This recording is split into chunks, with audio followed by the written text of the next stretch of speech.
right.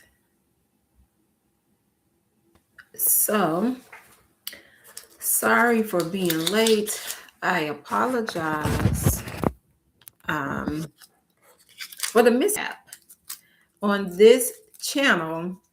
Um, I have to set up live through YouTube versus a streaming platform. And so I thought I was doing things right in regards to having it be scheduled, but I was having a hard time figuring out how to get back to the scheduled live.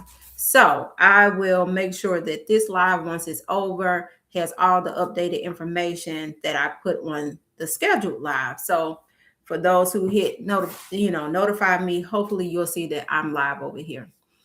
But anyhow, welcome to Better Days Wellness Clinic, Wellness Wednesday Live. I know it's been a super long time since I've been live here on this channel, but I am making every effort to make sure that I am coming to you all live at least once a week, preferably on Wednesday. So for those who don't know me, I am Tanisha Rayson Henry.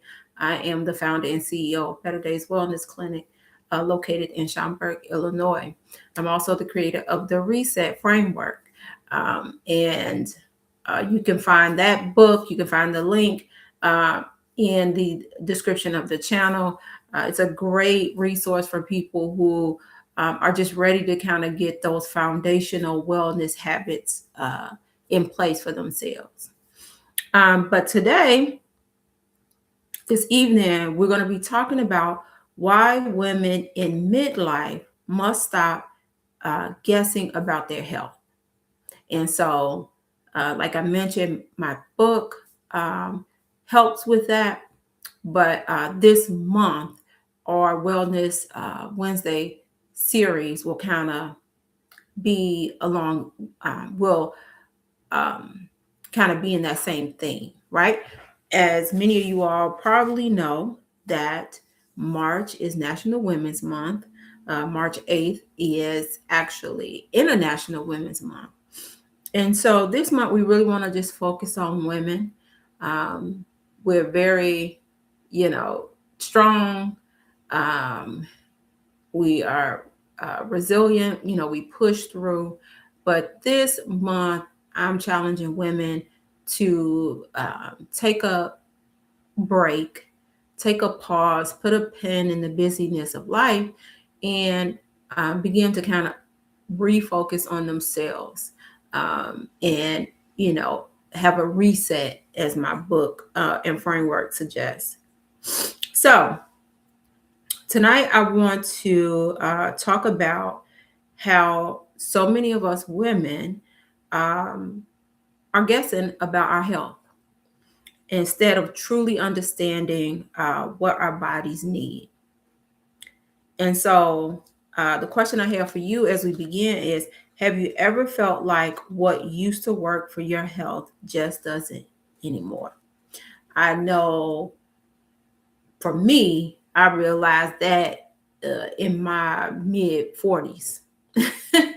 And so what that means is the things you might have did at 20, 30 years old to get the weight off or to kind of feel refreshed, to get your energy levels back up.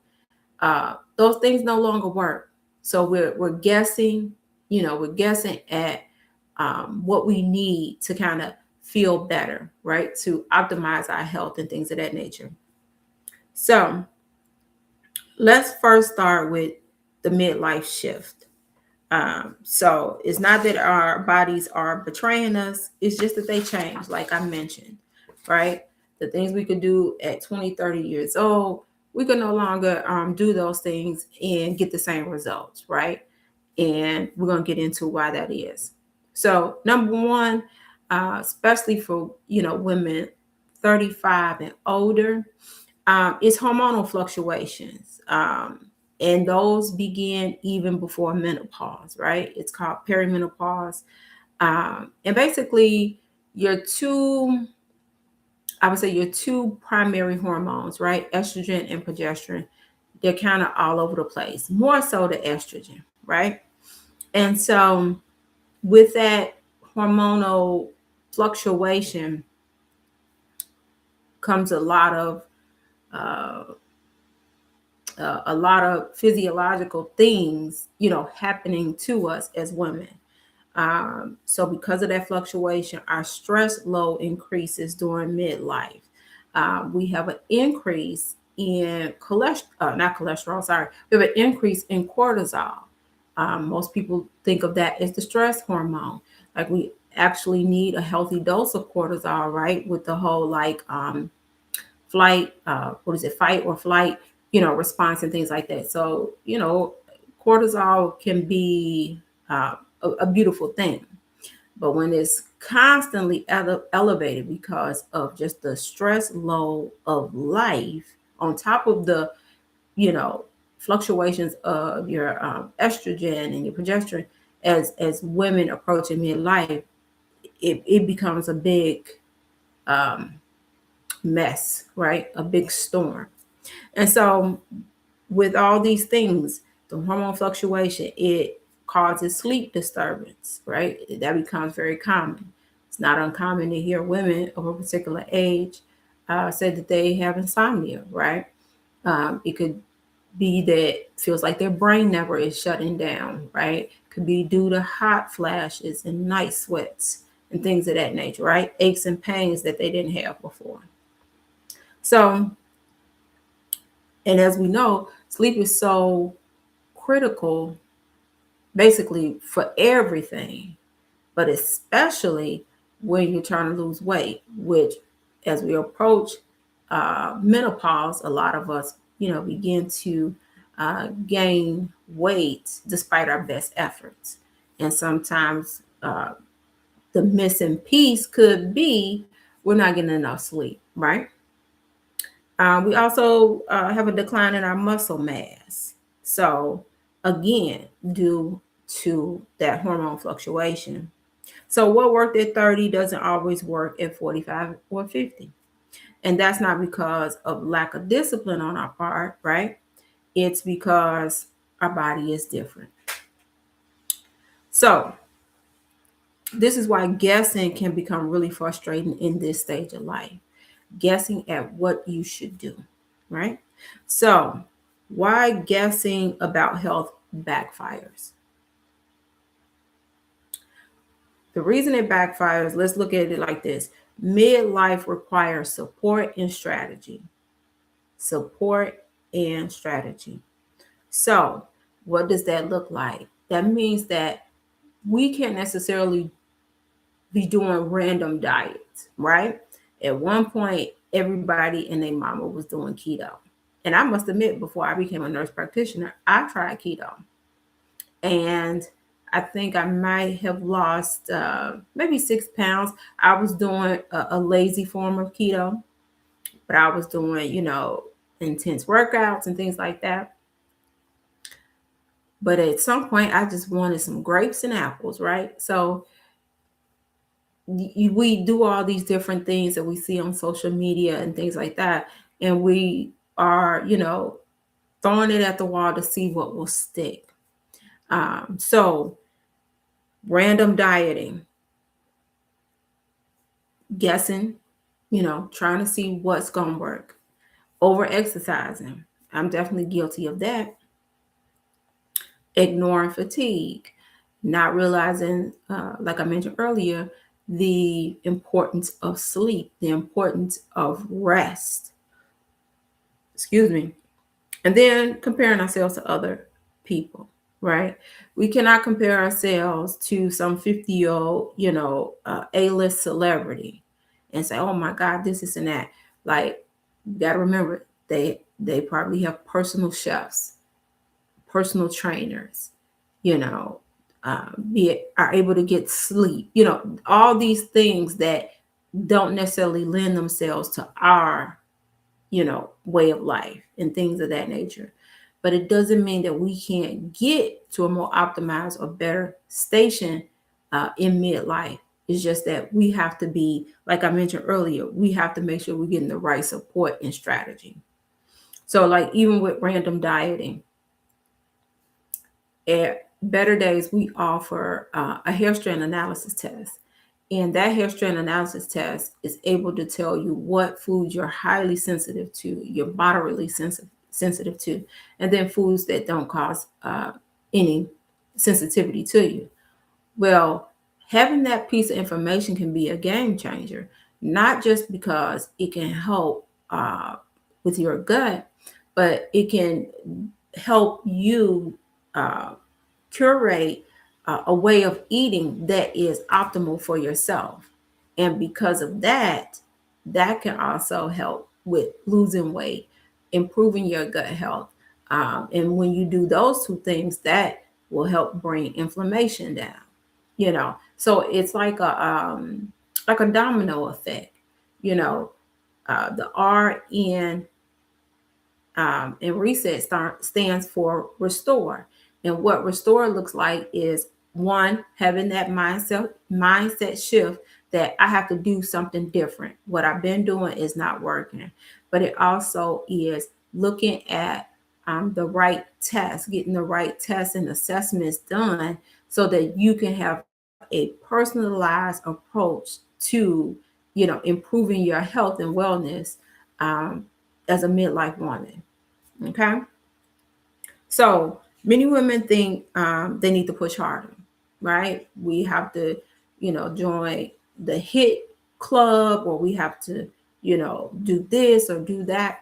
And that's not necessarily the case at midlife, right? Doing those high intensity exercise and routines, it can actually cause your cortisol levels to increase, right? It can have um, the opposite effect of what you think it would do, right? And then we think when we do more gentle movement, more low impact types of movement and exercise, we somehow think that that's not working because we've been conditioned to think, you gotta sweat, you gotta pump, you gotta, in order, to lose weight or be in shape and things of that nature. And that simply is just not the case. It's just not the case. But midlife bodies often respond better to alignment instead of intensity. So if you don't walk away with anything else, think about that. You want to have movement and exercise that is aligned to where you are as a midlife woman versus intensity, because that's what you are used to, or that's what you believe is necessary. So let's look at movement as medicine. Movement regulates blood sugar. For example, if you was to go on a 10-minute walk, like after each meal that you have, that's going to help balance your blood sugar. Just 10 minutes. Didn't have to go on a 10-minute run, just a 10-minute walk, right? Movement lowers cholesterol. I keep saying cholesterol. Why I keep saying that? Cortisol. Excuse me, y'all. And movement supports heart health. So, why is this important? Because as we age, our estrogen um, begins to decline, right? It comes down.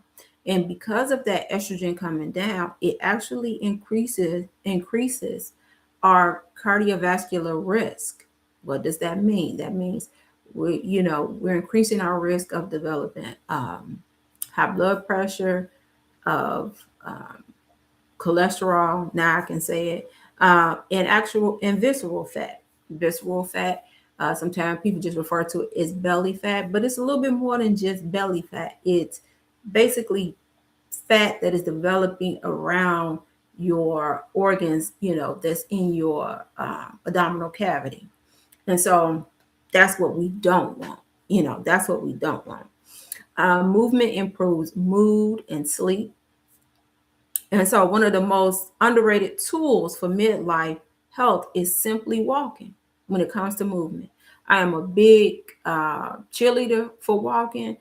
People underestimate the power of walking and what it can do, because, like I say, we've all been conditioned. It has to be high intensity, it has to be high impact, it has to, really cause me to be dripping in sweat. And that's not the case, especially for midlife women. So, with walking, it helps regulate your nervous system, it supports metabolic health, and it improves circulation. Movement doesn't have to be extreme to be effective. It does not have to be extreme to be effective. So, let's talk a little bit about heart health awareness. So, again, this is National Women's Month. I'll be focusing on women 35 and older this month. And with that, we have to talk about heart health. And why is that? Well, heart disease is a leading like cause of death in women, right? And um, like I mentioned earlier, we have an increased risk of developing heart disease because of the hormonal changes and the impact that they have on the cardiovascular system. Um, and then when you take into account stress from just, life and work and family and all the things, right? Things that's going on in the world that, indirectly impact us. And then inflammation. All those things, when you put them all together, they matter and they have an impact on our heart health. So, developing the habit of walking, something simple, walking with intention, excuse me, supports supports our circulatory as well as our metabolic health. All right. This is why heart health conversations are so important for women in midlife, because um, we just don't know, right? Um, the like example you might see on TV and movies of uh, people having a heart attack, right? It's always like the intense pain and they clutching their chest. That's not how. Those are not always the classic symptoms for women. And oftentimes, the symptoms that women experience, they kind of contribute. They kind of chalk them up to, oh, stress, this, I'm not getting enough rest, and things like that. When actually, it's the early warning signs that something is wrong. Like I say, it looks totally different in women than it does in men. And so the beautiful thing is that simple habits like consistent walking can support your cardiovascular health in a powerful way. So, as I mentioned, I'm super excited. I'm super focused on women this month because it is National Women's Month. And so, here at Better Days, we do challenges. Sometimes they are month long, sometimes they're 21 days, 14 days, or 7 days. It just kind of depends on what we want to focus on for that particular month. And so this month, we are doing Miles in March. It is a 21-day challenge. We're going to start March 8th, and it will end on, I believe, the 28th. And so, what is Miles in March? It is putting together what we talked about, which is the importance of walking, how, something as simple as walking and the impact that it can have. So, yes, the dates are March 8th through March 28th. You have two options. You can pick 2 miles per day, which is roughly about 5,000 steps, or you can pick 3 miles per day, which is roughly 7,500 steps. And so, why miles in March? One, it's not extreme. It supports the midlife body. It's helping us develop consistency versus perfection, right? Everybody can't, I shouldn't say everybody, people who are able-bodied can get out and walk, right? So whether you are walking outside, whether you have a walking pad or a treadmill at at home, you can walk on there.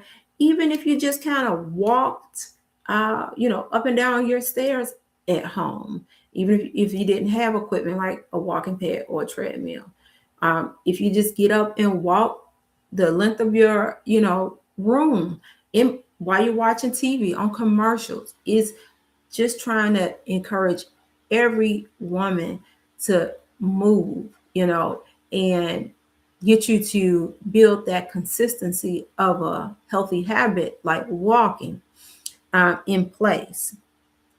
And so the beauty of this is we have a really awesome community over on School. If you're not familiar, um, you can download that app.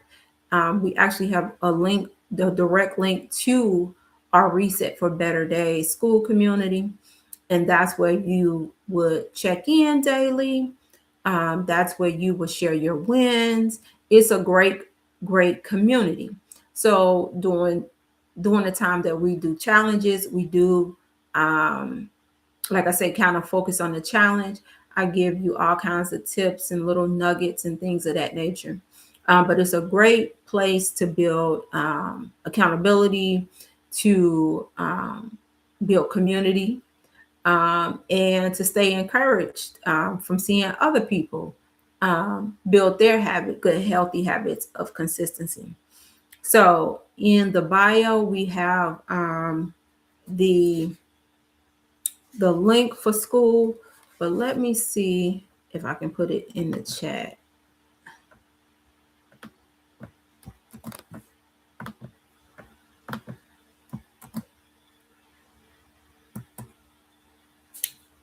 Okay, so put it in the chat so you can always go there. Like I said, we start March 8th. All you have to do is kind of follow the prompts inside School, introduce yourself and things of that nature. Then you can go over to announcement tab, and that's where you will find your miles in March tracker. If you like to have a visual, something you can print out and look at and, write down what your miles were for that day and things of that nature. So you'll find all that information in there. So again, this challenge is not about punishment. It's not about, trying to lose 10 pounds in 21 days or anything like that. It's just to help you see what walking 2 miles or 3 miles a day, what it can do for your overall health. Yes, no doubt, if you go from sitting and not getting, this 2-3 miles in on a daily basis to now you're getting 2-3 miles in on a daily basis, yeah, you could very well lose some weight. You could very well see some reduction in your inflammation. You could see that your sleep has improved. You can see that, you're drinking more water because maybe you are a little bit more thirsty, if you're doing it outside and it's warm. So just trying to show you how you can make an impact on your life in regards to your health as a midlife woman. And it doesn't have to be this big overwhelming thing. Okay. So remember, it's about intentional movement. That's the name of the game. So one more thing I would like to share before I get off is later this month, right now the tentative date is March 25th at 7 p.m. Central Standard Time. I'm going to be hosting a special masterclass for Women's Month called the Midlife Power Shift. And in it, we'll go deeper into what actually changes in midlife, why stress impacts metabolism, and how to stop guessing and start supporting your body. Okay, so stay on the lookout for that information. Like I say, right now, tentatively, it is scheduled for the 25th. I will know by next week if we'll be able to stick with that for our date and time. But looking forward to it. What's the saying? Knowledge is power. When women are truly informed, no longer guessing at it, um, you have the power to really change your life, right? And over here at Better Days, we're looking for long-term transformation, not quick fixes. So, as our reset go, restore. Once you have the mind shift that you are locked in and ready to do something different, and more informed, with guidance based on test results and things of that nature. Now you know how to eat better because you would have done a hair strand analysis with us, right? Now we're going to give you tools and resources to help with reducing your stress and improving your sleep. The second E stands for exercise. So that's what this live was all about. That movement, getting you moving, right? And then T is for transformation. So it's when we have like those foundational habits in place, you'd be surprised how much it can change your life. It may sound like it's so small, so simple, but that's the thing. We think things have to be complicated and very rigid and controlled, and that's not the case, right? We're not looking for perfection, as I mentioned earlier. We're looking for consistency. If we can just get 1% better every day, at, at the end of 12 months, we'll be like 37, almost 40% better. And when you think about it like that, it's more doable, right? Bite size, 1% better. So that's why we start. That's why we always tend to encourage people who are not exercising, not moving, just start with a 10-minute walk, right? So this challenge is going to obviously be a little bit more than 10 minutes of walking, but for the person who can't do the challenge, start with 10 minutes, okay? So if there's one thing I want you to take away tonight, it's midlife is not the time to punish your body. It's the time to support it. And sometimes the most powerful place to start is something simple like walking. So again, I hope you all and those catching the replay will join us in our Miles in March challenge. Again, it is free. All you have to do is either use the link in the chat or go to like the main page of this channel, and the link for school is there as well. Go to school, follow the post as far as introducing yourself, and then under announcements, you will see all the information you need in regards to the Miles in Mars Challenge. So we look forward to seeing you in school. Like I say, it's a great community for women 35 and older looking to optimize their health and wellness. And again, be on the lookout for more details about our masterclass coming later this month. And so if you like content like this, like I said, I promise I will, be here going live at least once a week. We'll work to get more shorts out. Shorts are easier for us to get information and things of that nature out versus the long form, but we'll see how things go. But we will greatly appreciate a like. If you're not subscribed, go ahead and hit subscribe and leave us a comment. Tell us what you think. And if you think somebody could benefit from any of the videos, information that we have on here on the channel, please do share. And so on that note, I am going to end the live. I hope everybody has a great Wellness Wednesday evening, and I will see you next week. Peace.